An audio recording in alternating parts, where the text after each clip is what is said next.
vision, c'est quelque chose qui me donne sens. Et le sens, vous savez, ça a deux connotations. D'une part, les valeurs. Qu'est-ce qui fonde finalement ma pensée? Et donc, c'est comme des racines, c'est finalement des balises. Et puis d'un autre côté, c'est une direction, un cap, vers où je vais.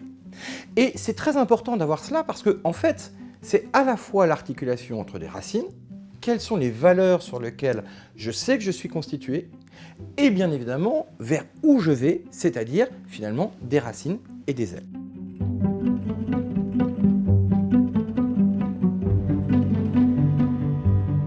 On constate aujourd'hui qu'il est de plus en plus difficile d'articuler la vision de chacun d'entre nous avec une vision commune.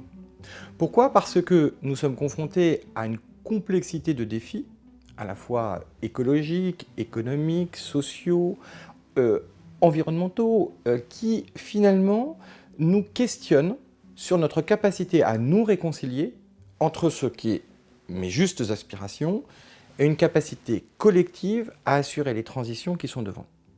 Et ça, dans l'histoire de l'humanité, c'est pas la première fois que ça arrive.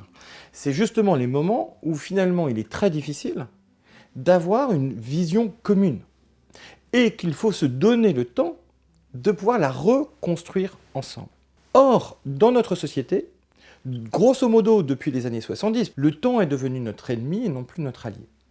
Autrement dit, c'est vraiment quelque chose qui est extrêmement profondément dans chacun d'entre nous, de cette compréhension qu'entre mes aspirations personnelles et notre capacité collective à réinventer notre futur, eh bien, il peut y avoir une crise du je et du nous, une crise du je-nous pour marcher ensemble.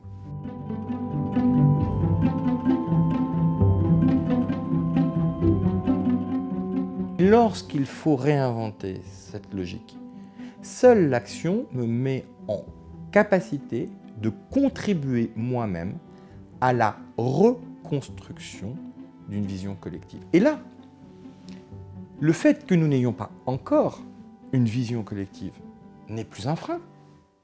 C'est au contraire quelque chose de tout à fait stimulant de pouvoir la réinventer ensemble, non pas en théorie, mais en pratique, en contribuant chacun d'entre nous dans un espace qui est le nôtre, à pouvoir apporter une pierre qui va consolider notre capacité à pouvoir avoir un cap en commun.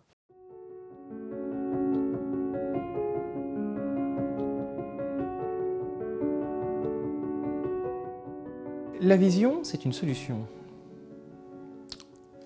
Mais on peut avoir un besoin. Et plutôt que d'arriver à une solution, de partir d'un besoin commun, de trouver une solution, c'est en soi une capacité à cheminer, un peu comme le chercheur qui ne sait pas encore qu'il va trouver la pénicilline, mais qui sait quel est le besoin commun. Et ça, c'est totalement différent. Parce que c'est la fin des arrogances. C'est pas ma vision est la meilleure. C'est pas j'ai la solution, suivez-moi, on va vous suivre et on va pouvoir y atteindre.